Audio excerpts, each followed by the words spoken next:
ಶ್ರೀಕೃಷ್ಣ ಮಠದಲ್ಲಿ ವಾರ್ಷಿಕವಾಗಿ ಸಪ್ತೋತ್ಸವದ ಮರುದಿನ ನಡೆಯುವ ಚೂನೋತ್ಸವ ಪರ್ಯಾಯ ಪುತ್ತಿಗೆ ಮಠಾಧೀಶರಾದ ಸುಗುಣೇಂದ್ರ ತೀರ್ಥ ಶ್ರೀಪಾದರ ನೇತೃತ್ವದಲ್ಲಿ ವಿಜೃಂಭಣೆಯಿಂದ ನೆರವೇರಿತು. ಶ್ರೀಕೃಷ್ಣ ಮುಖ್ಯ ಪ್ರಾಣ ಉತ್ಸವ ಮೂರ್ತಿಯನ್ನು ಸುವರ್ಣ ಪಲ್ಲಕ್ಕಿಯಲ್ಲಿ ತಂದು ಬ್ರಹ್ಮರಥದಲ್ಲಿ ಕೂರಿಸಲಾಯಿತು.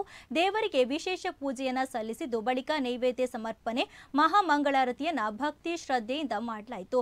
ಪರ್ಯಾಯ ಶ್ರೀಪಾದರು ಮಧ್ವ ಮಂಟಪದಲ್ಲಿ ತೊಟ್ಟಿಲು ಪೂಜೆಯನ್ನು ನೆರವೇರಿಸಿದ್ದಾರೆ.